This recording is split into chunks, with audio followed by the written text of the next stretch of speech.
Taisez-vous. En Non mais cet homme est 2018, ahurissant. porte-parole du gouvernement. Ce que vous venez de faire, c'est super.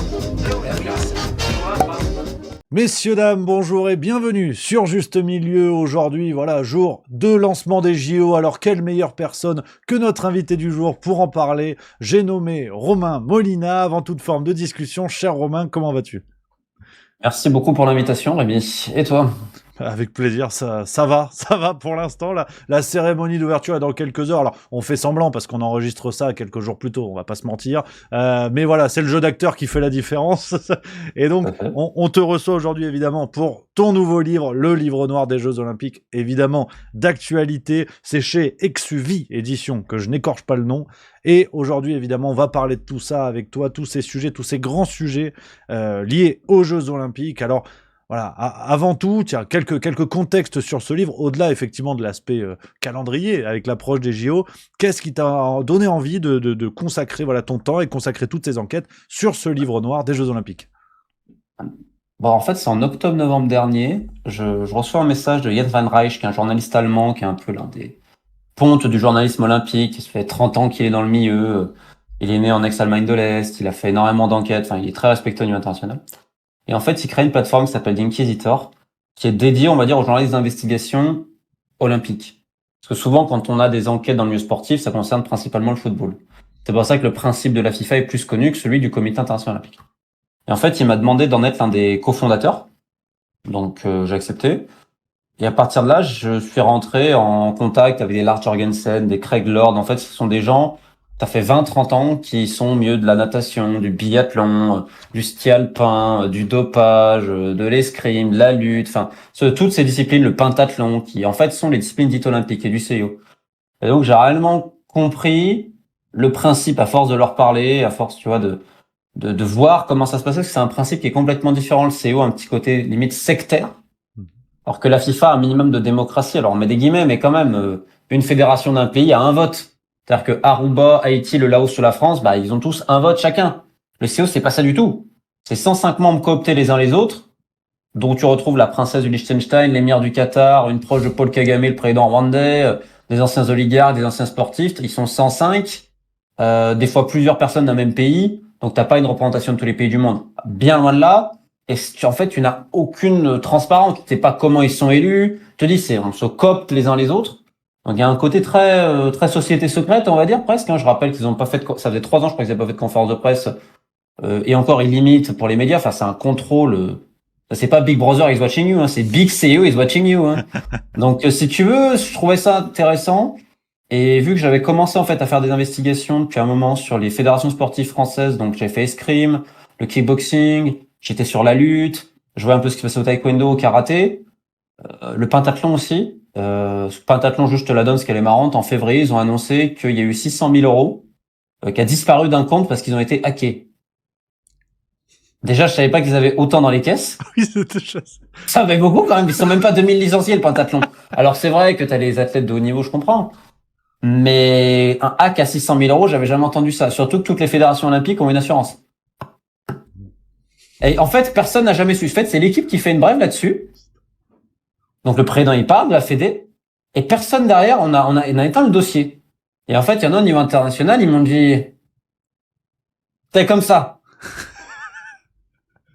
et je me suis dit ça c'est quand même des histoires assez intéressantes. Donc en fait c'était mon idée parce que je savais qu'Emmanuel Macron avait demandé, le régime présidentiel avait demandé de fermer le couvercle sur les affres des fédérations sportives en France pour les JO. Et je me suis dit bah tu vois c'est l'un des angles qu'on ne va pas voir de Paris 2024.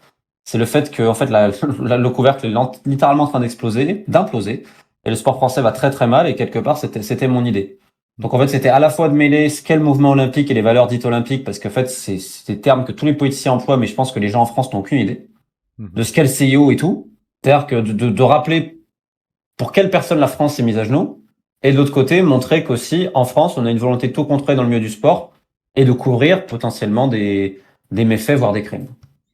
Alors, c'est vrai qu'on va parler de beaucoup de choses avec toi, hein, cher Romain, aujourd'hui, beaucoup de volets, le volet financier sur la cérémonie d'ouverture, on va parler de cette modification de la loi française liée au JO, mais d'abord, pour continuer un petit peu l'introduction, on te suit depuis le début, quasiment, avec tes précédents ouvrages sur le monde du football. La dernière fois qu'on te recevait, c'était sur le Yémen, ton enquête que tu as coécrite autour du Yémen. Et aujourd'hui, avec le CIO, tu nous emmènes dans une autre galaxie où, on peut le dire, tous les coups sont permis. C'est ce que tu expliques rapidement au début du livre. Effectivement, tout ça, le CIO peut exister à l'ombre de la FIFA, où les tirs sont beaucoup plus concentrés. On parle du foot, mais tu nous invites, tu nous ouvres les portes du CIO, on découvre un truc. Enfin, c'est Game of Thrones, quoi. C'est assez extraordinaire. Et quand je dis tous les coups sont permis, je voulais t'entendre sur le cas de ce Mike Lee. Alors, j'ai découvert en lisant le livre le Monsieur Sale Coup de Londres, comme tu le surnommes. C'est une histoire mais complètement dingue et qui prouve que effectivement le COJOP français, enfin en tout cas l'organisation française de Paris 2024 est loin d'avoir les mains propres, j'ai l'impression. Rien que là-dessus. Ce qui est marrant, c'est que Mike Lee, alors qui est décédé, donc il y a quelques années, en fait c'était Delanoë qui lui avait donné ce surnom-là. Delanoë qui l'appelait Monsieur Salcou, parce qu'il faut quand même donner une qualité à Delanoë. Delanoë avait refusé à l'époque, dans la candidature de Paris 2012, de jouer, on va dire, de manière sombre ou trouble. Alors peut-être que ça avait coûté, mais quelque part, je trouve qu'il y a une certaine droiture à ce niveau-là de Delanoë. On peut pas lui reprocher. Bon, ça empêche pas les erreurs énormes de donner 6 millions d'euros pour Luc Besson pour qu'il fasse un film promotionnel à la fin catastrophique. Bref, 6 millions d'euros quand même, le petit film de 30 minutes. Hein. Avec Luc, ça rigole pas. Hein. Pour faire des poncifs de Paris avec Johnny qui mange, je m'en rappelle plus s'il mange un café, s'il mange un croissant et boit un café en dessous de la Tour Eiffel. Enfin, c'était un truc vraiment ridicule qui a coûté 6 millions d'euros. Merci Luc. Et en fait, les Anglais à la fin, c'est vrai, il y a toujours eu cette légende de dire qu'ils avaient plus ou moins acheté, personne l'a dit, mais en gros 2012, ce qui est pas faux. La France avait identifié ensuite 4 traîtres, comme je les appelle. C'est un peu une petite histoire d'espionnage avec Blair et tout. Et en fait, au milieu, tu as ce monsieur Mike Lee et sa compagnie, en fait, qui fait du lobbying considéré très agressif et qui sont prêts à tout. Et sauf qu'à l'époque, faut imaginer qu'on est en 2005 quand le vote se fait. Donc Internet existe, oui, mais t'as pas les réseaux comme aujourd'hui. C'est-à-dire, il y a 19 ans quand même. Hein. C'est une autre époque. Et eux, en fait, ils étaient ultra agressifs et intensifs. En fait, ce que tu vois aujourd'hui, fait par des campagnes de relations publiques, des boîtes d'intelligence économique, et ben en fait, les Anglais le faisaient il y a 20 ans quasiment. Et donc, les Français fustigent les méthodes anglaises. Et puis, pour Paris 2024, évidemment, on les a tous engagés. Donc, c'est ça qui est quand même très ironique. C'est qu'on a dit, mais il faut retrouver les déclats, ce que je mets, mais tous. Mais c'est honteux. Ils ont joué en dehors de la ligne rouge, etc. Donc, en fait, t'as l'impression qu'on entendait pique pendre de Delanoë et des autres, d'Algo, tout le monde. Et puis, au moment opportun, c'est-à-dire que pour Paris 2024, on s'est dit, bon, on va les prendre. Et on les a pris et payés à prix d'or. Donc, je trouve, et d'ailleurs, pour la petite anecdote, ce qui est assez marrant, c'est que quand Trump a été élu, il avait fait quelques déclarations liées à la migration et tout ça. Et en fait, Paris 2024 utilisait cette société britannique, Vero, je crois qu'elle s'appelait. Et en fait, ils ont fait publier à travers différents médias au niveau international pour fustiger Trump et pour fustiger la candidature de Los Angeles. Donc, c'est-à-dire que nous autres, Français, pour les Jeux Olympiques, à travers cette boîte-là, on essaie de faire de la déstabilisation de la campagne états-unienne en se servant de l'élection de Trump. Je trouve ça très drôle. Parce qu'en fait, c'est exactement ce qu'ils avaient fait à l'époque sur la France et sur Madrid. Et après, nous, on a fait pareil, quoi. Mais tu t'inquiètes pas, les Américains, on faisait pareil si Marine Le Pen était élue à l'époque en 2017. Donc, en fait, c'est là, comme tu le dis, tous les coups sont permis, il y a absolument aucun problème. C'est fou parce que on a cette impression, en tout cas en lisant le livre, je me suis régalé, je le dis en toute subjectivité, parce qu'il y a un côté presque polar où on rentre dans un monde où les règles ne sont plus les mêmes. On a l'impression que la tête du système qu'est le CIO est un système purement monarchique. Hein, tu parles de roi soleil et tout ça en fait ruisselle et vient un peu contaminer les fédérations nationales et tout ça. Et on arrive sur des comportements dingues. Hein. Tu rappelles le déplacement de tout le comité. Paris 2024 n'était pas encore officiel. On n'avait pas été choisi, mais à Lima, voilà, au Pérou, et un budget, je crois que c'est 6 millions d'euros, quelque chose comme ça, l'enveloppe à la fin. Je crois qu'ils font 1,5 million déjà, et ils ont justifié en disant ouais, mais on a dû y aller aussi 2 fois en avance pour un vote qui n'avait même pas lieu, parce qu'en fait Paris 2024 était tout seul, donc c'était sûr qu'ils allaient gagner, il n'y avait pas de suspense. Mais ils ont justifié ça en disant oui, il faut les récompenser. Alors que tu ramènes les partenaires financiers, je suis d'accord. Ils t'ont soutenu, le privé, je suis d'accord. Mais les présidents de fédération qui n'ont rien à voir, bah oui, tu comprends, c'est la famille. Donc on avait affrété un Boeing spécial, le plus grand hôtel du Pérou, le plus grand resto du Pérou. Et ça a coûté plus d'1,5 million, je crois. Et Tu te dis, c'est la démesure absolue. Et le pire, c'est qu'Estanguet et les autres ont justifié ça, quoi. Genre, c'est normal. C'est normal. Et c'est comme quand le CO vient en France, hein, c'est le tapis rouge, c'est les grands restaurants étoilés, c'est on leur donne du Monsieur le Président à toutes les sauces, et l'argent que ça coûte. Je crois que c'était pour Annecy, pour la fameuse candidature avortée d'Annecy 2018, où ça aussi on pourrait revenir avec le frère de Becbédé, qui revient pour prendre le truc, c'est un truc lunaire, qui a coûté 30 millions, mais il y a quand même eu un peu de financement privé. Je crois que c'est là les 6 millions. Ah. Les fameux 6 millions du CEO qui arrivent et en gros, les réceptions données au CO ont coûté 6 millions d'euros, quoi. Ils ont fait quoi avec cet argent? Je sais pas, c'est vraiment ça, je te dis, c'est le roi soleil qui arrive avec sa cour et t'as les États, dont la France, qui, ok. Et qu'il faut, en fait, nous sommes des courtisans. Et nous courtisons le CEO. Et les autres font pareil. Et donc, t'as à côté le CEO, comme tu dis, qui s'affranchit de toutes les règles. C'est-à-dire, ils vont n'importe où, on leur déroule le tapis rouge. Bon, on va pas se prévenir. Et sur l'histoire du Pérou, je le dis parce que t'as réussi à me faire rire dans le bus comme un imbécile, avec quand même la justification d'Estanguet, mais qu'il faudrait encadrer, où il explique, alors oui, l'enveloppe c'est cher, mais on avait pris les billets d'avion à l'avance. Ouais, c'est ouais. Excusez-nous, Tony, bravo. Ils ont affrété un Boeing, ils sont venus à plusieurs centaines pour un vote qui n'avait même pas lieu, parce que je répète qu'il y avait qu'un seul candidat, donc tu pouvais pas perdre. C'est vrai que le suspense était à son comble, on imagine bien. Mais ils ont pris les billets à l'avance, excusez-nous. Non mais les mecs ont pas le trac, hein. Il a ramé toute sa carrière, mais depuis il est brillant. Franchement, c'est extraordinaire. C'est extraordinaire. Non mais c'est comme quand Amélie Oudéa-Castéra, elle avait dit la compétence, ça se paie. Parce qu'ils avaient dit les grands salaires des dirigeants de Paris 2024, les génies là. Et la voix, mais la compétence, ça se paie. Alors je sais pas de quelle compétence elle parle, peut-être une compétence humoristique. Ça, je demande à l'expert, hein, c'est toi. Peut-être qu'en effet, est-ce qu'un featuring arrive de Rémi Zinzin avec le comité d'organisation 2024? C'est la question. Est-ce que le nouveau One Man Show arrive? Voilà, je ne peux pas en parler, c'est moi l'intervieweur, c'est toi qui réponds, ok? Ah non, mais bon, moi ça m'intéresse là. Moi je pense qu'il y a un match à faire. Hein.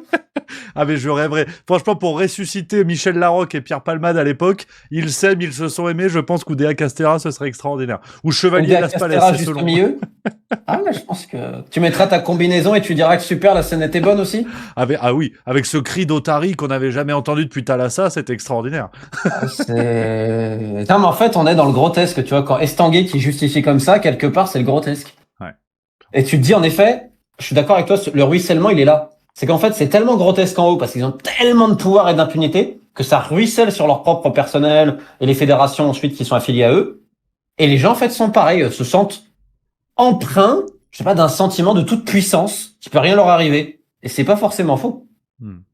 Et ce qui est fou par rapport à tout ça, c'est que en plus il y a une forme d'oubli collectif, parce que tu le dis, hein, aucun JO de l'ère moderne n'a réussi à gagner de l'argent en gros. Et tu prends l'exemple que j'ignorais, que j'ai découvert dans l'ouvrage, de Grenoble en 1968, 80 millions de francs de déficit, augmentation des impôts locaux de 230% en 3 ans. Donc on sait que ça va finir comme ça, et pourtant c'est la fête. Et je crois que Grenoble, les Grenoblois ont mis 26 ans, je crois, à payer, si je dis pas de bêtises. Et puis pour Albertville, on n'en parle pas. Pour Grenoble, pour que les gens se rappellent, tu as le tremplin de saut à ski qui, depuis les années 90, est en friche et à l'abandon. Alors je veux bien que les JO d'hiver, tu auras forcément un déficit parce que tu as moins de ventes de billets, etc., moins de revenus pub, je comprends. Alors après, il y a deux possibilités. C'est soit tu te dis, tu fais des installations comme la type piste de bobsleigh qu'on a à La Plagne. Elle risque de te coûter un peu d'argent en entretien et tout. Mais tu te dis à la rigueur, écoutez, on va, même si ça nous coûte, admettons, 100, 200 000 euros à l'année, on va l'entretenir, parce que forcément, on a mis cet argent à l'époque pour faire quelque chose. On a quand même une équipe de bobsleigh, etc. T'as des gens qui font ça aussi en France. Il faut respecter les passions et les sports de chacun. Et on va la garder. On va essayer qu'elle nous fasse perdre le moins d'argent possible. Et entre guillemets, tu vas te récupérer sur un truc qui fait plus de bénéfices. Pareil pour le tremplin de saut à ski, etc. Et ensuite, quelque part, tu te dis, pourquoi pas essayer de faire des camps d'entraînement pour différentes sélections internationales, qu'elles viennent en France se préparer. Tu peux trouver une manière parce que tu as les structures et tout. Et je veux dire, c'est pas parce que tu fais du saut à ski, c'est la passion de milliers de gens potentiellement. Et ben parce que ça coûte cher, etc. Je trouve que c'est quand même un peu terrible de se dire, on va pas entretenir. Le problème, le véritable problème, c'est que tu as construit ce tremplin de saut à ski, mais tu l'as laissé à l'abandon. C'est-à-dire que tu n'as pas pensé à son utilisation après. Alors à la fois, c'est la faute du CO qui demande à des structures parfois qui sont pharaoniques, qu'on appelle des éléphants blancs. Ça se passe dans tous les pays. Hein. Tokyo, par exemple, ils ont fait un dôme de gymnastique de 15 ou 20 000 places qui aujourd'hui sert à rien. Donc le problème, il est là. C'est qu'aujourd'hui, on veut tellement du show, des belles images, et c'est là qu'on voit trop gros. Et c'est pour ça qu'aujourd'hui, il y a que les très grandes, c'est plus que les mégalopoles, là, aujourd'hui. C'est les plus grandes villes du monde seulement qui peuvent organiser ça. Aujourd'hui, les villes moyennes type Barcelone, on remarque qu'elles ne sont même plus candidates. Parce qu'en fait, financièrement, c'est trop. Mais de l'autre côté, tu as cette idée de dire, en France, oui, les jeux paient les jeux. Alors que, rappelle-toi Pierre Moscovici, quand il avait commencé à dire, bon, avoir un déficit quand même à la Cour des comptes. Le lendemain, il se fait reprendre de voler par Oudéa Castéra. Ah non, non, non, les jeux paient les jeux. Puis il y a le ruissellement économique. Alors, c'est un mensonge qui est absolu et moi, j'en veux énormément aux 10 experts du sujet parce qu'en France, on a quand même des gens qui sont intelligents, qui ont alerté, mais non, fallait surtout pas. Fallait des gens qui allaient dans ce sens, qui est au final un sens de propagande. Je vais donner l'exemple de quelqu'un qui était à la Fédération française d'échecs, qui s'appelle Mathilde Choisy. Une personne brillante, qui a mis il y a quelques jours, si je ne dis pas de bêtises, en rappelant, parce que là tu as vu les reportages, ah bah oui, les hôtels sont vides, mais déjà faut voir les prix aussi, faut voir l'augmentation des prix. Je veux dire, au bout d'un moment, je suis gentil, mais les restaurateurs aujourd'hui qui se plaignent alors qu'ils ont fait un x2 sur les prix, ben, vous avez ce que vous méritez en fait. Faut arrêter de prendre les gens pour des pigeons. Et c'est pas moi qui vais pleurer si vous arnaquez les gens en fait, parce que vous arnaquez les gens. Je suis désolé, un Coca peut valoir 10 ou 13 euros à Paris. Faut arrêter de prendre les gens pour des imbéciles maintenant.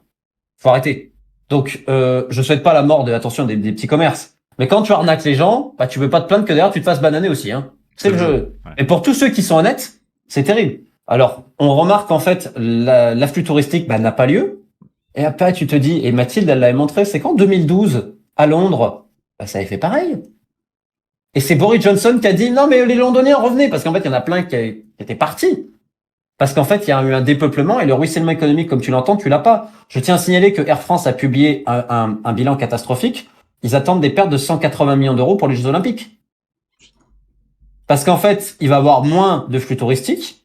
Il va y avoir du flux touristique un peu au niveau national et encore. Alors oui, t'auras du monde quand même. Mais en fait, Paris a normalement du monde. C'est une ville déjà touristique. Donc en fait, lorsque tu es une ville touristique, les JO ne t'apportent pas un surplus. En fait, le JO va t'appeler un surplus si la ville n'est pas touristique de base. Parce que ça va susciter de l'intérêt. Mais les gens ne viennent pas à Paris pour les Jeux Olympiques. Il y a plein d'autres intérêts pour venir. Donc ça cause de véritables soucis, plus la chienlit absolue de l'organisation qui est une catastrophe également. Et là, par contre, pour les petits commerces, ça soit les kiosques, alors eux, ils ont morflé, et puis on s'en fout complètement. Mais t'inquiète pas, aujourd'hui, il va y avoir un fonds de réindemnisation, j'ai appris. Donc encore une fois, le contribuable va devoir payer pour les erreurs du gouvernement et du comité d'organisation. Et pour terminer là-dessus, je tiens à rappeler que Sochi, ça a été un gouffre financier, Pékin, la Corée du Sud, Tokyo, Londres, le Brésil, les États-Unis. Donc en fait, Paris 2024 nous explique que ce que les États-Unis, la Chine, la Russie, le Royaume-Uni, la Corée du Sud, le Japon n'ont pas réussi à faire, nous on allait le faire, c'est-à-dire payer les jeux. Avec les jeux, c'est exceptionnel. Alors, on allait faire la prouesse qui n'a jamais été réalisée dans l'histoire des Jeux Olympiques modernes. Et on le rappelle, il y a eu 2 exemples français, Albertville et Grenoble, qui ont été des gouffres financiers.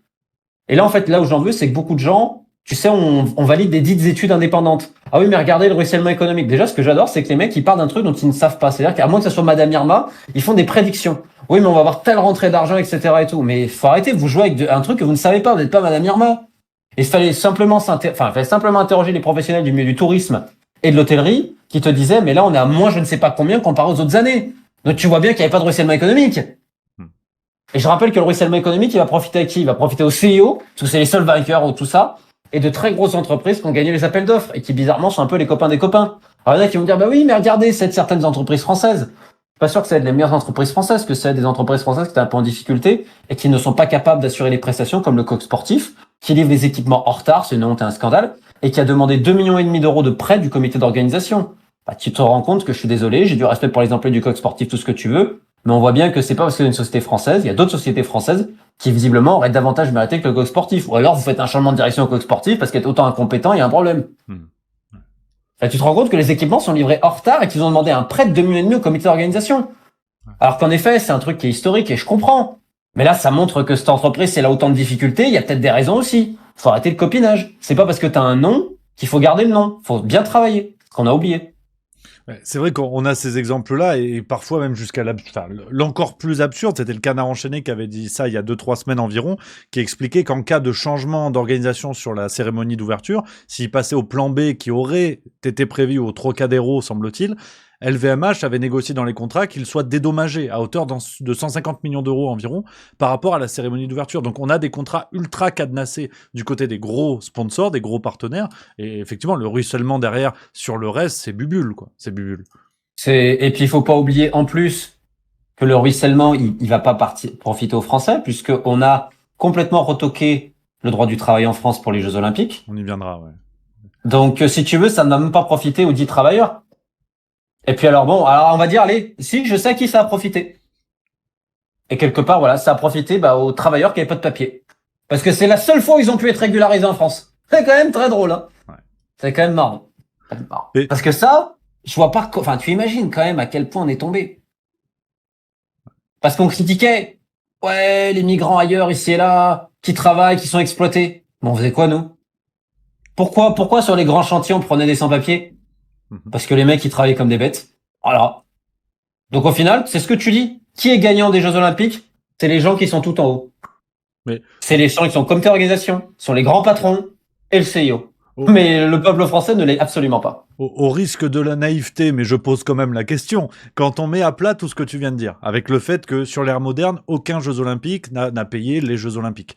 Quand on regarde la situation de la France, où par exemple l'un des partenaires majoritaires aujourd'hui des JO, c'est LVMH, dont on connaît la proximité entre Bernard Arnault et le couple Macron. Rappelons que Brigitte Macron a eu les enfants Arnault quand elle enseignait à Paris, et c'est ainsi qu'elle est devenue proche et qu'elle a présenté le couple Arnault à son mari Emmanuel Macron, et ainsi de suite. Quand on met tout ça à plat, on a quand même tous les ingrédients d'un délit d'initié à ciel ouvert, sur fond d'argent public, en plus.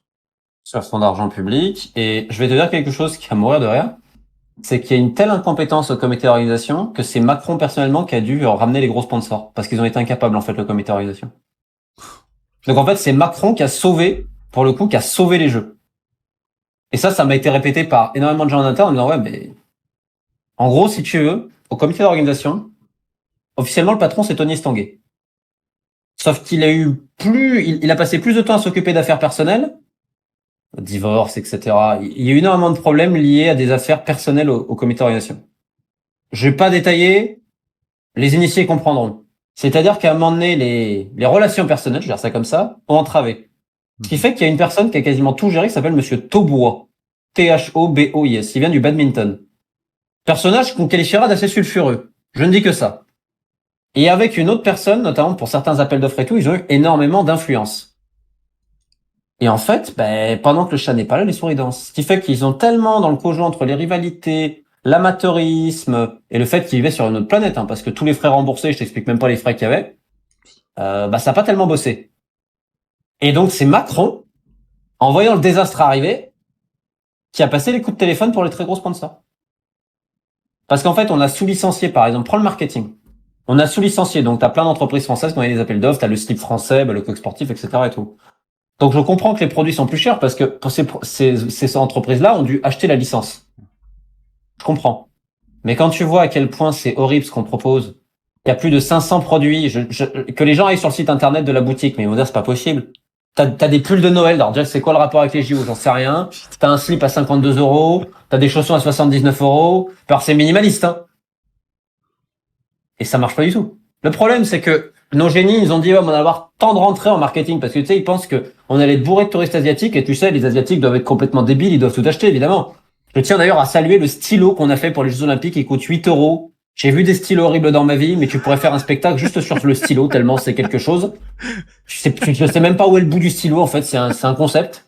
Mais on a fait aussi des lunchbox, on a fait de tout, on a vraiment de tout, On a des bonnets, on a des casquettes à 40 €, noté FRA, et en dessous, NCE.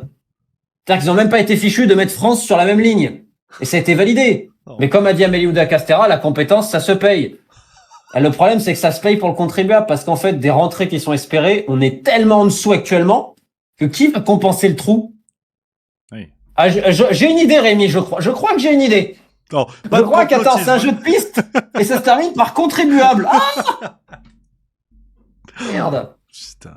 Non, mais c'est grave. Ouais, mais c'est sidérant parce que le pire, c'est que tout ça se fait à ciel ouvert et on a encore un système médiatique qui réussit à maintenir plus ou moins le couvercle de la cocotte minute où on dit non, mais vous inquiétez pas, ça va bien se passer. Les jeux paient les jeux. Ouais, c'est le discours. Mais ça a toujours été répété. Alors, t'as quand même, tu vois, Le Monde a fait des séries régulières en montrant les soucis, t'as Libé qui a fait des fois quelques articles, mais en fait, c'est éparpillé. Et ça prend pas sur, on va dire, un truc de grande ampleur qu'est la télévision nationale, ou qui sont de très grandes chaînes YouTube ou autres, afin de vraiment expliquer aux gens. Parce que c'est triste à dire, mais combien de personnes vont lire Le Monde?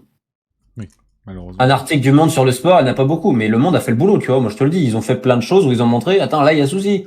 Libération a fait aussi 2-3 trucs, il y en a d'autres, évidemment, qui ont fait ça. Donc, il y a eu. On peut pas dire qu'il y a eu, mais le problème, c'est que ça a été éparpillé. Et qu'il y a personne qui a mené à réunir les éléments. Parce que tu prends même, je crois que c'était complément d'enquête ou cache d'investigation, ils ont fait un truc lié au salaire des gens du comité olympique, par le comité d'organisation. Ce qui est vrai, qui est choquant, mais comme a dit Oudéa Castéra, on paye la compétence. D'accord. Les augmentations qui sont absolument scandaleuses, je suis d'accord. Mais c'est trop superficiel et léger. Tu peux pas te contenter que de faire ça.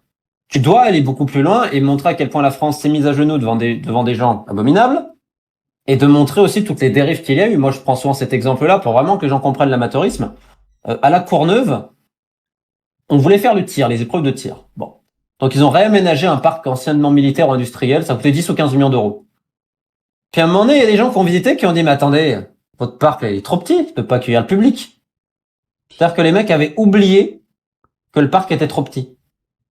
Et donc, en fait, on délocalise à Châteauroux. Donc, mais par contre, on a dépensé l'argent. Là, c'est typiquement l'incompétence. Et la chose la plus incompétente, parce qu'on évidemment, on a sous-estimé les budgets, évidemment, c'est pas drôle sinon, c'est le centre aquatique. Stade de France. Alors là, je suis obligé, parce que à la base, il doit faire 15 000 personnes, et il doit accueillir donc water polo, natation synchronisée, plongeon, natation libre, enfin, toutes les épreuves aquatiques. Comme tout le monde le sait, les épreuves phares, c'est la natation libre. Notamment le 100 mètres, le 50 mètres, ce que vous voulez. Qui draine une affluence pas possible. Et donc, World Aquatics, qui est la fédération internationale, t'explique que normalement, il faut une salle de 15 000. Donc là, c'est bon. Donc, on propose ce projet. Ensuite, on te dit oui, mais ça va servir en Seine-Saint-Denis après. Enfin, on pense à tout. OK. Centre aquatique. Puis en fait, ensuite, il y a le véritable coût. En fait, on se rend compte que le budget, il explose de 90 millions. Et qu'en fait, si, avec plus 90 millions, on peut pas faire une salle de 15 000, mais de 5 000. Hein? Mais bon, c'est la faute de l'inflation et du Covid, il paraît. Parce que le Covid, il a eu encore bon dos. Tu sais, ce Covid, il est incroyable. Ce Covid, dès qu'il y a un problème, c'est le Covid. Et l'inflation. Alors, je savais pas qu'il y avait une telle inflation, mais bon, soit. Et puis, le problème, c'est que World Aquatics, ils leur ont dit, ouais, mais il faut 15 000. Donc, ça fait que les épreuves de natation phares, elles se font à la Défense. Et donc, on a créé un centre aquatique principalement pour ça, qui va servir, et j'ai du respect, pour le water polo, la natation synchronisée, le plongeon. Et qu'au lieu d'avoir 15 000 places, on a 5 000 et qui a coûté 90 millions de plus. Alors là, en termes d'incompétence, t'as un niveau qui dépasse l'entendement. Parce que je rappelle que ça, c'est financé par de l'argent public. Ouais, une fois de plus. Et justement, là encore, quand on voit tout ça, en tout cas, j'ai cette impression que à partir du moment où une ville est choisie pour organiser les Jeux Olympiques, il n'y a plus de marche arrière possible. Est-ce que c'est déjà arrivé dans l'histoire, ça, une ville qui se rend compte que en fait, ça va pas tenir et que du coup, on rétrograde et on passe à autre chose? Non, parce que les politiciens, ils veulent tellement être sur la photo que visiblement, ils acceptent tout, quoi. Et tu remarqueras que non seulement toutes ces villes-là, on parle souvent de l'implication des maires. Et ça a toujours été le cas. Tu prends le maire de Los Angeles, c'est impliqué énormément pour 2028. Bon, Hidalgo, j'ai pas besoin de le dire, mais en fait, t'as aussi une volonté de tous les maires. C'est comme là pour 2030 où on essaie d'avoir les Jeux Olympiques d'hiver 2030 où t'as Muselier qui fait tout avec Wauquiez pour les avoir, quoi. En fait, tu remarques que politiquement, il y a une frénésie dans le monde entier. Alors, pour le coup, c'est vrai qu'au niveau hexagonal, c'est assez impressionnant. Et en fait, ils veulent tous être sur la photo parce que, littéralement, ça sert à quoi les Jeux? À part à glorifier l'ego des dirigeants qui, pendant 2-3 semaines, vont être le centre du monde. En gros, c'est ça. Et essayer de dire, on assoit notre régime, de montrer qu'il a son apogée et tout. Parce que littéralement, ça résume à quoi? Les Jeux Olympiques, attention, c'est magnifique à la base. Le problème, c'est la manière dont ils sont faits. Et tout ce qu'ils cachent. Et t'as de l'intérêt politique, c'est surtout des intérêts d'ego, d'image, de communication. Quand même assez, tu vois, on n'a rien à envier. Au final, la France n'a rien à envier. Parce que quand on dit que Poutine a fait ça pour Sochi, ce qui est une réalité, et qui était, excusez-moi, une aberration de mettre des Jeux Olympiques d'hiver à Sochi, qui est une station balnéaire avec des palmiers. Alors, je veux bien qu'il y a des montagnes à côté, mais enfin, l'argent que ça coûte, c'est comme là, les Jeux Olympiques d'hiver, je crois, d'Asie, en Arabie Saoudite. Faut arrêter maintenant de faire rendre les gens. Mais bon, t'as les mecs du CO qui vont te dire qu'ils sont inclusifs, écolos, et que c'est des green games, quand même. Putain, mais c'est exceptionnel, les trucs de communication. C'est comme Hidalgo qui te dit, oh, on a des jeux verts. On est écolo. On est tellement écolo qu'on a pété du corail à Tahiti, mais ce sont des jeux écolos. Ah bah, je savais pas que les deux correspondaient. C'est-à-dire, jeu écolo, si je cassais du corail. Il y a peut-être un petit problème dans le discours quand même. Mais en fait, c'est là où tu te rends compte que c'est une monstruosité. La manière dont les Jeux Olympiques sont faits, c'est une monstruosité qui émane du CO parce que tu l'as dit. Les villes, quand c'est signé, elles n'ont plus le choix. C'est fini. C'est fini. Tu es tenu par le CIO qui fait ce qu'il veut de toi. Et les politiciens disent oui, c'est ça qui me choque. Et donc là, on parle de l'organisation, l'avant finalement, et le pendant va se produire. Hein. Là, au moment où vous regardez la vidéo, chers spectateurs, la cérémonie d'ouverture peut-être a lieu, a déjà eu lieu ou est en train d'avoir lieu. Et justement, je voulais parler de ça avec toi, cher Romain, parce que page 159, je donne le repère pour ceux qui ont le livre entre les mains.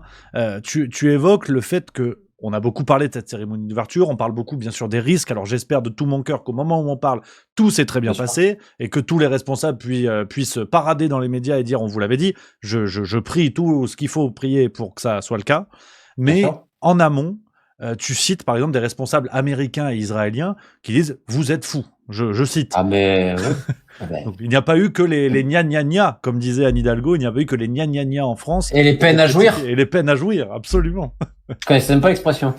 Mais écoute, c'est de la folie. Et encore une fois, on espère que tout se passe bien. Mais prendre un tel risque est inconsidéré. Pour que les gens comprennent simplement. Normalement, les cérémonies d'ouverture, elles se font dans un lieu clos. Principalement une enceinte. Là, l'idée, c'était de mettre la scène qui est au cœur du projet de Paris 2024. Et l'idée, c'est de montrer à quel point, en gros, la France est magnifique, l'impression de puissance, de technologie, la beauté historique de la France, mais surtout la beauté historique du régime. Faut toujours mettre ça en lien avec le régime en place. C'est pas simplement la France, on est sur aussi du culte de la personnalité. Vraiment. Et il y a une volonté mégalomanie, beaucoup disent mégalo, du pouvoir français de dire, OK, on va la faire en plein air. On va faire un truc qui n'a jamais existé. Je tiens à rappeler que, par exemple, t'as les mecs de Play the Game, qui est un groupe qui fait beaucoup de boulot sur l'olympisme et le sport, qui explique que les cérémonies d'ouverture ont toujours été là pour faire des clips promotionnels, un peu de propagande, au service des régimes. Et donc là, on voit les choses en très grand. On se dit, on va faire 6 km, je crois, c'est ça, autour de la scène, avec une jauge de spectateurs qui avait été très mal d'ailleurs estimée finalement, bon, ils ont remis. Et en gros, c'est pour glorifier, et l'idée c'était que ça allait être l'apogée du deuxième mandat d'Emmanuel Macron. Et en gros, c'était ça. Sauf que rapidement, les mecs, même au niveau en France, ils ont dit, mais vous êtes pas fous? On sécurise comment 6 km? Parce qu'en gros, dans ces événements-là, la priorité, c'est d'abord de sécuriser les officiels et les athlètes. Alors, ça fait bizarre. Moi, quand on m'a dit ça, j'ai dit, mais les gens, ouais, mais d'abord, c'est les athlètes et les officiels. Parce qu'entre guillemets, c'est eux qui seraient peut-être en première ligne. Comment tu vas sécuriser 6 km? Avec le nombre d'immeubles qu'il y a et de potentielles fenêtres de tir. Tu vas mettre des policiers dans tous les appartements? Tu peux pas. Donc, c'est pour ça qu'à un moment donné, les Américains, les Israéliens et d'autres, ils ont dit, mais t'es fou? Avec les risques qu'il y a. Et le fait que le contexte en France et certaines alertes, on espère que tout se passe bien. Mais pourquoi prendre le risque, en fait? Pourquoi le prendre? Tu peux le faire au Stade de France, au Trocadéro, où tu veux. Enfin, tu peux le faire dans un lieu où tu peux contrôler un minimum. Comment tu vas contrôler 6 km? Pas possible. C'est-à-dire que si aujourd'hui tu as un groupe terroriste ou un individu, qui tu veux, le mec il étudie, parce qu'en plus, nos intelligents ils ont mis le parcours, hein. Donc on savait exactement où ça allait. Tu loues un appartement qui a une fenêtre de tir. Merci, bonne nuit. Quelques mois avant, il y a plein de manières de le faire. C'est pour ça que ça fait peur. Et tu vois, je veux dire, n'importe quelle personne qui écoute comprendrait que c'est juste du bon sens. Alors, il y en a qui vont te dire, oui, mais nous ne pouvons pas vivre sous le règne de la terreur. Je suis d'accord. Mais tu peux pas donner non plus le bâton pour te faire battre. Et s'il y a un drame qui se passe, on fait quoi? On pointe la responsabilité de qui? Donc, j'espère qu'il ne s'est rien passé. Les services de renseignement travaillent à fond. Tout le monde travaille à fond sur le sujet, mais tu peux pas éviter. Alors, on va me dire qu'ailleurs aussi, oui. Mais là, si tu prends l'échelle du risque, elle n'a jamais été aussi grande. Et malgré ça, ils veulent le faire. C'était leur idée. Qu'est-ce que je te dis? J'espère qu'il ne se passe rien, mais en tout cas, c'est un risque qui est inconsidéré. Juste une petite anecdote pour montrer qu'en plus, l'organisation sécuritaire est brinque-ballante. Ils se sont rendus compte il y a quelques mois qu'en fait, on pouvait accéder au Stade de France par les égouts.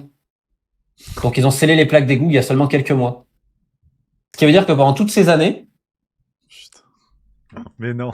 On aurait pu avoir un attentat au Stade de France sans souci. Ouais, Putain. si. Et rappelle-toi que le Stade de France n'avait pas été loin de se rappelle les coups qu'on a entendus. Donc heureusement, mais tu imagines la faille niveau sécuritaire quand même. C'est une faute grave des services. Et le problème qu'on a, c'est qu'on a aussi un État qui fait de la communication qui se prend pour, je sais pas, une télé-réalité, où dès qu'ils arrêtent quelqu'un, ils communiquent. Ouais. Et en gros, là, moi je te le dis, tout le monde a dit, parce que le CEO a aussi un dossier, un pôle sécurité. Il y a un mec qui m'a dit en interne, tout le monde leur a dit, mais shut up, fermez-la, ferme ta gueule. C'est-à-dire, c'est un service de renseignement, ça va être discret. C'est pas pour crier sur tous les plateaux, oui, un potentiel attentat, on l'a arrêté, vous avez vu, on est bien, je m'appelle Gérald. Hein. Voilà, c'est ça. Ouais. Mais tais-toi. Au lieu de mettre en danger tout le monde. Les Anglais, ils ont fait quoi pour 2012? J'explique dans le livre. Ils vont choper une bombe 3 ou 4 semaines avant, qui arrive par la Tamise. T'as entendu parler? Non. Voilà. C'est la différence entre un pays qui a compris qu'il fallait se taire sur certaines choses et un autre où t'as l'impression que dès qu'ils font quelque chose, j'ai l'impression que c'est l'enfant de 2 ans qui est allé au pot tout seul. Oh, je me suis allé au pot. Pareil. Oui, voilà, on est au niveau d'un enfant de 2 ans. Avec qui plus est, la possibilité de considérer que tout ne soit pas vrai. Parce que le même Gérald Darmanin nous expliquait que c'était les supporters anglais lors des précédentes failles. Quelle honte, mais quelle honte. On n'est même pas sûr que ce soit vrai d'ailleurs. Plus donc. Mais aujourd'hui, on doit prendre pour argent comptant ce que dit un gouvernement qui a sciemment menti sur ça. En effet, je parle que du sport. Et qui, pareil pour la Seine, nous dit maintenant elle est baignable. Mais vous basez sur quelle étude? Je sais pas. Tu remarqueras quand même. Hein. Absolument. Et soyez il y a une étude indépendante qu'ils ont fait. Absolument. Ce que j'expliquais dans le livre il y a 2 mois. Mais alors pourquoi vous la publiez pas? Ouais. Non mais c'est... Regarde, et rappelle-toi, hein, ils envoient un communiqué à l'AFP un vendredi soir, et c'est les organisateurs qui parlent, etc. L'AFP forcément fait les dépêches. Donc c'est de partout. Après tu fais un petit numéro de communication. Mais je tiens à rappeler quand même que tous les prélèvements sérieux faits par l'ONG Surfrider, je crois qu'elle s'appelle, depuis des années, montraient que c'était impropre. Et maintenant, il faudrait croire les organisateurs. En même temps, ils veulent pas passer pour une buse avec le gouvernement, parce qu'ils ont mis quasiment 1,5 milliard. Hein. Donc, c'était si aussi, fallait que ça se fasse dans la Seine. Mais je trouve ça très ironique. Et comme tu dis, c'est pareil pour le ministère de l'Intérieur, qui a sciemment menti pour cette finale de Ligue des Champions, ce qui s'était passé. Et là, qui parle, au bout d'un moment, le métier de ces gens-là, c'est aussi la discrétion. Et ça, c'est effrayant. Ouais, on le redit, espérons que effectivement tout se soit bien déroulé, que Darmanin parade sur toutes les chaînes d'infos jusqu'à Gulli si ça lui va. Au moins, on aura évité ça. On peut espérer aussi quand même que la présence d'officiels du monde entier soit un gage de sécurité. C'est-à-dire que les Israéliens, par exemple, envoient Benjamin Netanyahou en France. Avec le contexte que l'on connaît, on imagine que tous les services du monde travaillent main dans la main. T'as le service de renseignement israélien, alors qui vient spécialement. Ils ont obtenu l'autorisation pour protéger les athlètes israéliens. Je crois qu'il y a 80 agents israéliens qui viennent comme ça. Ouais. Oui, mais ça n'empêche pas que sécuriser 6 km, ça va être compliqué. Oui, de toute façon...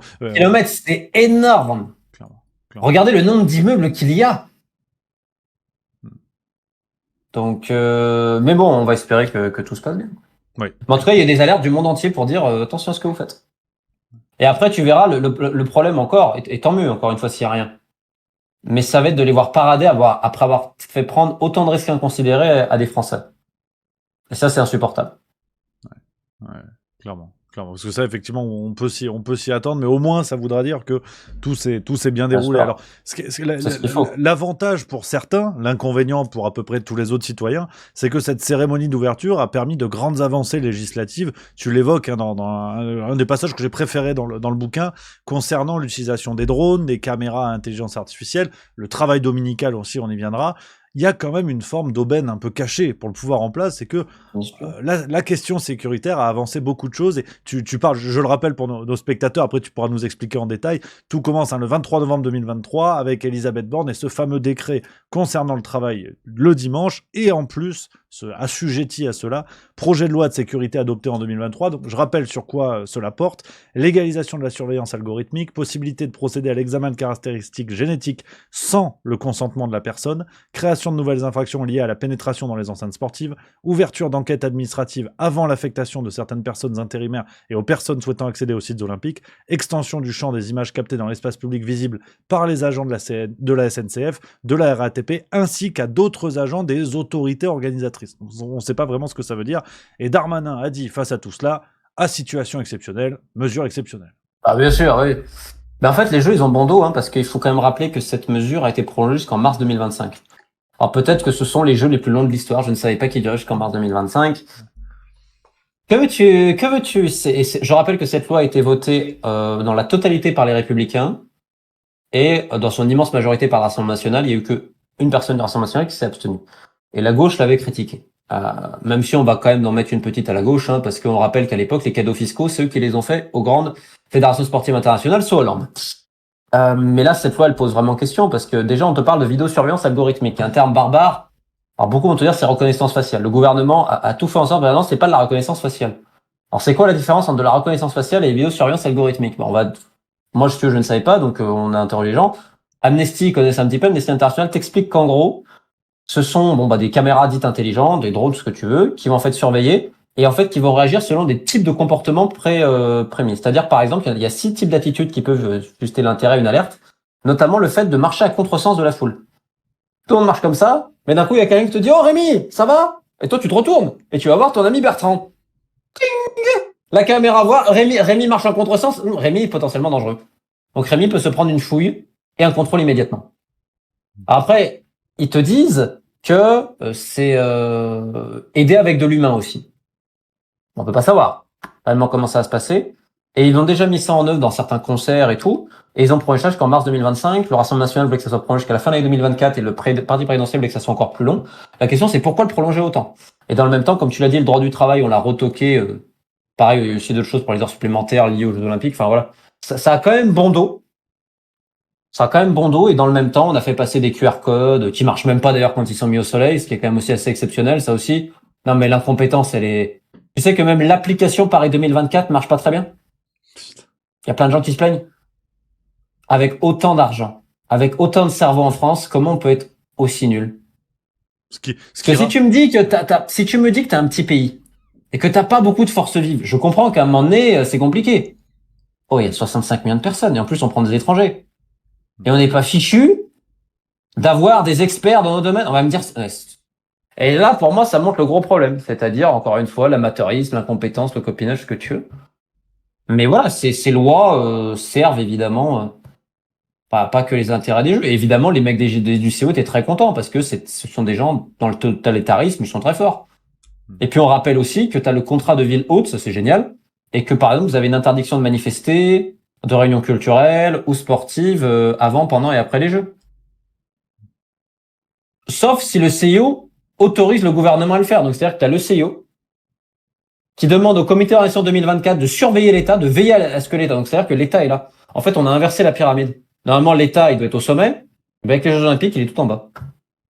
Et c'est le CIO qui trône en haut. C'est quand même assez incroyable d'accepter aussi ce genre de choses. Je rappelle aussi pour les données personnelles de tous les gens liés, par exemple ceux qui m'ont acheté un billet, ce machin, toutes vos données personnelles peuvent et vont être transmises au CIO qui pourra l'utiliser avec ses entités.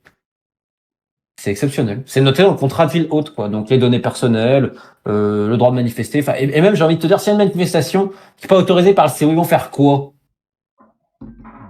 Et on va donner des amendes à la France? Je sais même pas.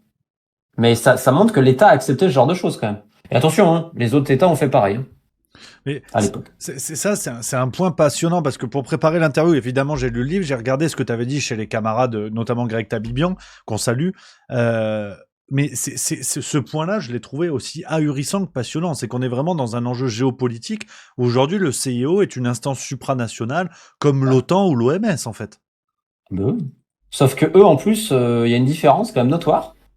C'est que globalement, ils ont disons le culte de la personnalité déjà du leader. Faut voir Thomas Barr arriver en France avec un truc, les ambassadeurs de la paix. Enfin, c'est exceptionnel, quoi. T'as l'impression que, je sais pas, je pense que Raël, il doit adorer le CEO, tu vois. C'est vraiment, tu vois, non, mais vraiment, ça me donne cette impression, quoi. Je sais même pas, tu sais, il y a des images, moi je me rappellerai toute ma vie en Ouzbékistan à l'époque, où tu le vois en train de donner des petits maillots CIO aux Jeux Olympiques à des petites filles en Ouzbékistan et tu le vois en séance de photos, etc. Enfin, c'en est grotesque. Mais tous les grands leaders l'accueillent comme ça. Je rappelle que Vladimir Poutine l'avait décoré aussi. Alors aujourd'hui, ils font la chasse aux Russes après avoir mangé pendant 20 ans pendant la gamelle des Russes, c'est quand même très drôle aussi. Et en fait, le CIO ne répond à aucune loi. En fait, ils répondent à eux-mêmes. C'est une organisation qui est, oui, comparable à l'OMS, comparable à l'OTAN, comparable à la FIFA aussi, hein. Ils sont souvent au G20. Est-ce qu'aujourd'hui, Thomas Bach n'est pas l'un des hommes les plus influents du monde? Oui, il l'est. Il arrive à mettre à genoux des pays parmi les plus puissants du monde. Et puis le pire, c'est qu'en fait, il va servir de relais et de lobbying pour certains États. Et d'ailleurs, je rappelle également que le CIO a sa propre officine de lobbying à Bruxelles, d'ailleurs. Chose qui est pas très connue, mais ça montre quand même beaucoup de choses aussi. C'est une organisation d'une puissance inimaginable et qui vit en plus dans la discrétion, qui ne rend compte à personne, parce que comme je te dis, tu sais même pas comment tu peux être membre, on te coopte les uns les autres, t'en as, ils sont depuis 30 ans ici, et puis derrière, tout ce qui concerne le sport, eh ben, tu te rends compte qu'ils sont dedans. Le tribunal arbitral du sport, qui est la plus grande juridiction sportive internationale, eh ben, forcément, ils font partie des financiers et des créateurs. L'Agence mondiale antidopage, eh ben, pareil. Donc, en fait, tu remarques que toutes les branches liées au sport, en fait, ont tout un lien avec le CIO. C'est vrai qu'ils ont plein d'autres branches qui peuvent parler en leur nom à un moment donné afin d'agir. Là, je peux te donner un exemple qui est assez exceptionnel. Il y a une menace de certaines officines liées au CIO, parce qu'en fait, les Américains veulent ouvrir une grosse enquête liée au dopage et un récent scandale qui s'est passé avec les nageurs chinois. Je fais très simple pour que les gens comprennent. 2021, t'as 23 nageurs chinois qui se font poincer pour dopage. Sauf que, en gros, le CEO et World Aquatics ne disent rien parce qu'ils se contentent de l'enquête du ministre de la Santé publique et de l'agence chinoise antidopage qui te dit qu'en gros, c'était une contamination de la nourriture à l'hôtel. Eux, ils disent OK. Bon. Et en fait, t'as le New York Times et ARD, donc qui est une chaîne allemande, qui ont publié. Donc c'est pour ça que l'idée de dire c'est un complot politique Chine-États-Unis, ça marche pas, parce qu'il y a les Allemands aussi. Qu'en fait, ils ont publié ça il y a quelques mois, et montrant la légèreté avec laquelle avec laquelle l'Agence mondiale antidopage a traité tout ça. Alors immédiatement, les Chinois, ils ont dit oui, c'est le complot, évidemment. Et puis le CEO a dit non, c'est le complot. Donc ils ont fait un rapport indépendant. Tu comprends, ils ont payé quelqu'un. Donc Monsieur Coty, ancien procureur général vaudois, qui n'a d'ailleurs jamais ouvert une seule enquête contre les fédérations internationales sportives dans le canton de Vaud, mais c'est pas grave. Et donc ils lui ont donné 2 mois, il doit répondre à 2 questions, donc son champ d'action est très limité. Et il termine en disant voilà, bon en gros, l'Agence mondiale antidopage n'a rien fait de mal, ils ont fait avec ce qu'ils avaient, en gros c'est bien quoi. Alors je rappelle que ce rapport dit indépendant, il a été commandité par l'Agence mondiale antidopage et financé par l'Agence mondiale antidopage, mais bien sûr, évidemment, il est indépendant, sachant que c'est eux qui destinaient les questions et le champ d'action de la personne. Donc beaucoup de relations publiques et tout. Et là en fait, ce qui est problématique, c'est que les Allemands de ARD, ils ont publié autre chose en disant mais attendez, les 23 nageurs là qui soi-disant étaient dans l'hôtel, en fait, ils étaient pas tous à l'hôtel ce soir-là. Alors comment ils ont fait pour être dopés? Ils ont fait du télédopage, c'est ça? Il y a eu une téléportation de la nourriture? Donc en fait, tu te rends compte que la version officielle, elle tient pas. Mais ça va à l'Agence mondiale antidopage. Donc tu te rends compte la légèreté avec laquelle c'est traité. Et donc, au milieu de tout ça, t'as le FBI et tout qui ouvre une enquête. Et t'as des officines liées, on va dire, au CEO qui ont menacé les Américains en disant que ce qu'ils sont en train de faire montre, en gros, ça ne va pas et qu'on pourrait remettre en question certaines choses à l'avenir. Genre, vous voulez d'autres organisations? Mais en gros, on va pas vous les donner si vous aurez l'enquête. Donc, ils ont carrément menacé. Tu imagines, ils ont pas froid aux yeux, les mecs, hein. Que là, ils ont pas menacé, tu vois, ils ont pas menacé Djibouti ou le Timor oriental. Non, non. Tellement ils ne veulent pas répondre à des juridictions, ils ont dit, OK, c'est comme ça? OK, ça va remettre en cause certaines relations et certaines attributions. Alors, c'est pas le CEO qui l'a dit directement, c'est des organes, on va dire, affiliés plus ou moins à eux. En fait, ils se servent parce qu'ils n'ont pas le courage, donc ils envoient des soldats, on va dire, au feu. Et là, tu te rends compte qu'en fait, ils s'affranchissent de toutes les lois et qu'ils ne veulent pas. Je te donne l'exemple dans le livre aussi, c'était pour les Jeux Olympiques de Sydney, c'est exceptionnel. Où donc, les Australiens refusent l'entrée à Ghafour Hakimov, qui est un homme d'affaires ouzbek, on va dire, assez folklorique, qui aujourd'hui est sous sanction américaine pour une appartenance supposée à un trafic de drogue international à l'héroïne, et dont la France avait refusé l'accès à la fin des années 90 à son territoire parce qu'ils estimaient qu'il mettait en danger la sécurité nationale. Et les rapports des services secrets montraient qu'en fait, il avait une appartenance supposée à des affaires de meurtre, blanchiment et drogue. Bon. Donc les Australiens refusent l'entrée à ce type-là, qui était dans la famille olympique de boxe, en disant qu'il y a un danger pour la sécurité nationale. Le patron à l'époque du CO, qui est un Espagnol, ça m'arrange, un franquiste d'ailleurs, convaincu, sauf que ça, il aimait pas qu'on lui rappelle son passé, il écrit aux autorités australiennes en disant « Mais qu'est-ce que c'est que ça? Vous nous avez promis, etc. Pourquoi vous nous faites ça ?» Pareil pour Dick Pound. Dick Pound, c'est le premier patron de l'Agence mondiale antidopage, qui était un monstre de l'olympisme, qui avait dit « Mais ils se prennent pour qui? Les Américains, ils avaient dû accepter la délégation libyenne en entier. Hein. C'est comme ça. Hein. Vous voulez les jeux? C'est nos règles. » Et les Australiens ont dit « Oui, mais ils représentent un danger pour la sécurité de notre pays, on estime. » Mais c'est eux, ils n'ont rien à cirer. Et au même moment, ils avaient écrit au président de l'Indonésie et au procureur général indonésien en demandant la liberté conditionnelle d'un de leurs membres qui avait été emprisonné là-bas pour les Jeux Olympiques de Sydney.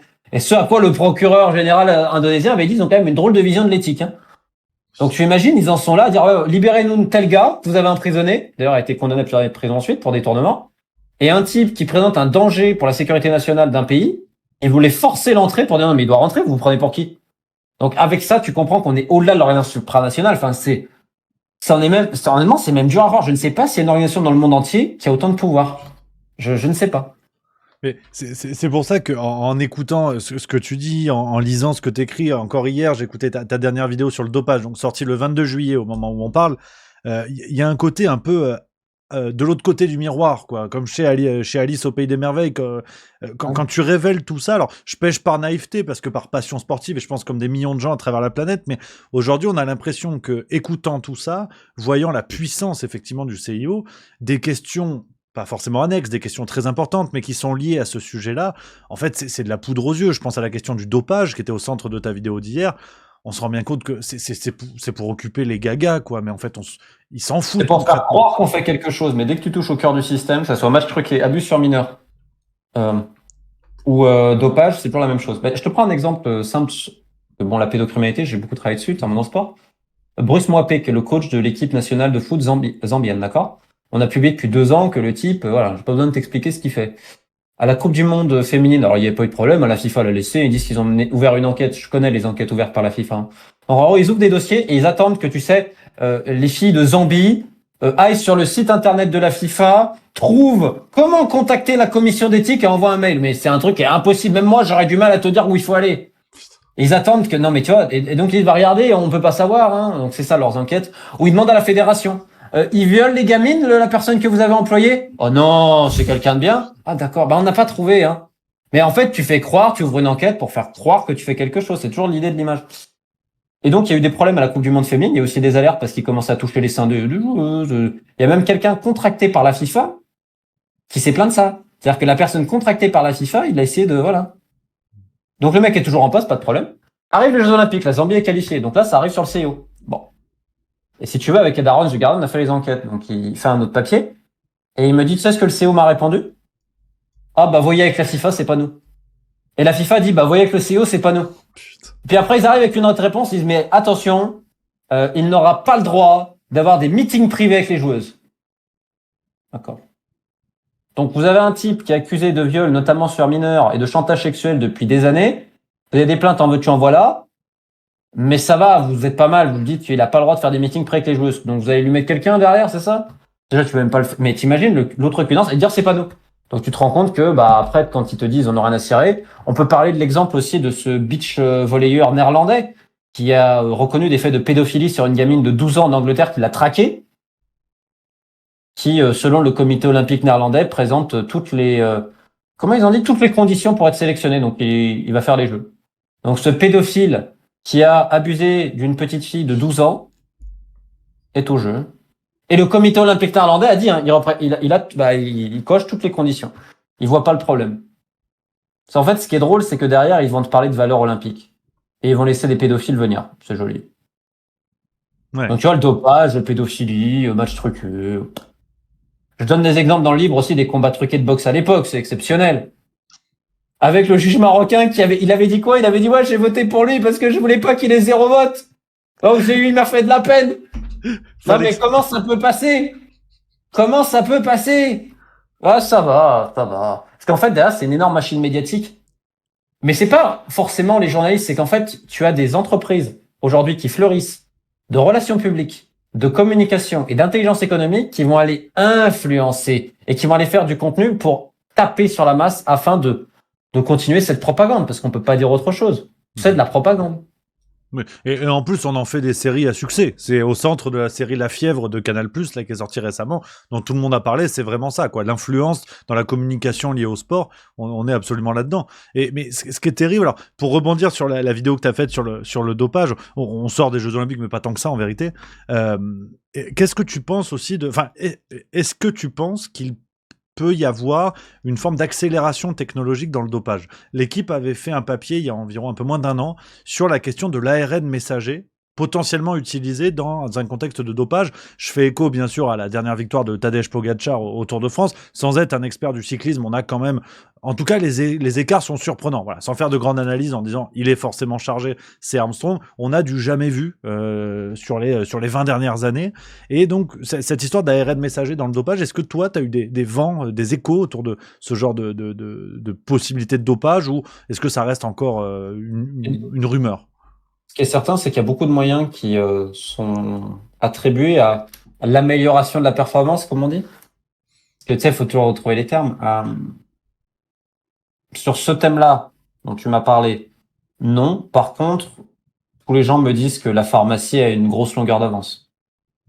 Ce qui est normal, pour une raison simple, c'est que aujourd'hui il y a toujours des nouvelles méthodes. Tu remarqueras qu'on va interdire des produits a posteriori, en fait, qui étaient utilisés, puis à un moment donné ils vont être interdits parce qu'on va se rendre compte de certaines choses. On va dire ceux qui luttent contre le dopage, ils doivent lutter contre des choses qu'ils ne connaissent pas forcément, parce que des fois, il y a des nouveautés. Donc en fait, c'est le temps qui... Regarde, le tricheur a toujours un temps d'avance, parce que lui, il sait comment il va faire. Et le gang de la pharmacie, on va l'appeler ça comme ça. Toi qui essayes de lutter contre ça, tu sais pas forcément.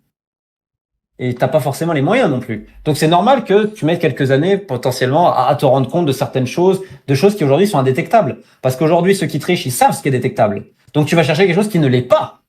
C'est comme les matchs truqués avec les algorithmes. Tu vois, à un moment donné, ça fait telle alerte. Donc, ok, on va changer pour les algorithmes sur les paris, les sites, tu vois. En fait, c'est le tricheur et le gang a toujours une longueur d'avance parce qu'il sait aujourd'hui ce qui est considéré comme dopant ou qui est considéré comme un match truqué, comme une alerte. Et donc, tu mets du temps. Donc, en effet, là, par contre, la seule différence, c'est qu'on voit de plus en plus de sports, parce que je ne veux pas parler que du cyclisme, hein, c'est trop facile. Il y en a plein d'autres. Aujourd'hui, il y a un gros temps d'avance. Parce que je sais. Parce qu'il y a beaucoup de moyens qui ont été mis en œuvre. Alors après, est-ce que c'est légal ou pas? J'en sais rien. J'ai pas les compétences. Par contre, ce qui est certain, c'est que pour l'amélioration de la performance, on déploie des moyens aujourd'hui qui sont inédits. Et je tiens à rappeler qu'il y a quand même un laxisme de tous les pays du monde. On peut voir les Anglais récemment, parce que leur championne de taekwondo, elle a manqué des contrôles, mais ça va, elle a le droit, ça va. Aux États-Unis, il y a eu un problème un peu similaire. Là, en France, tu as une gymnaste de réserve qui vient de se faire choper par l'Agence française de lutte contre le dopage. Mais bon, globalement, on a quand même bien démembré la FLD depuis quelques années parce qu'à un moment donné, elle faisait peut-être un peu trop de bon boulot. Et si tu veux, le but de ces gens-là, c'est de dire il n'y a jamais autant de contrôle et aussi peu de positifs. Non, bon. C'est quand même assez particulier, quoi.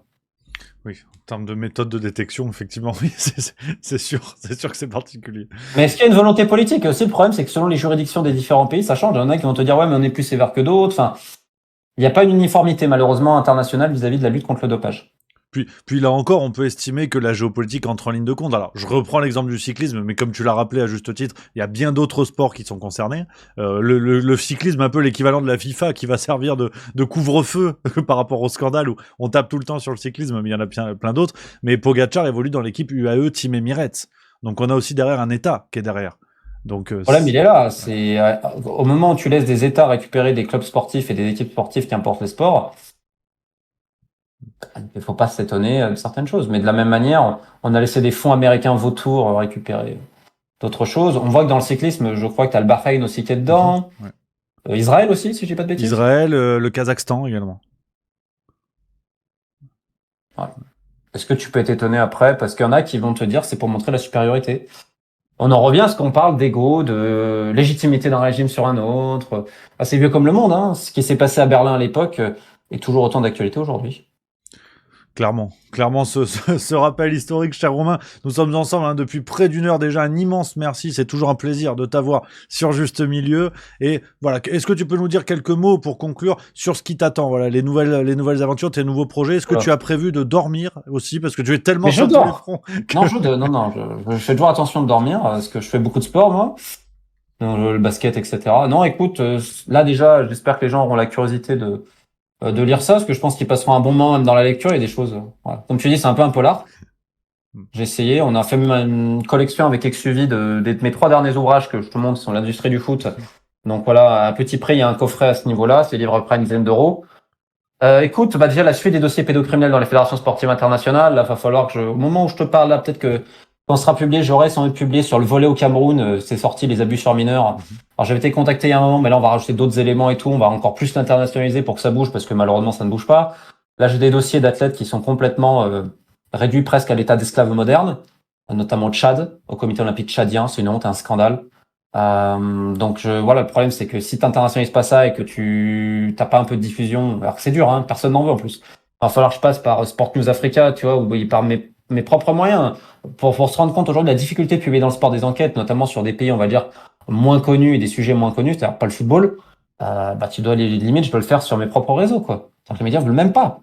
Donc c'est pas toujours évident, mais on continue et puis on va suivre les dossiers des sports français, hein, l'escrime.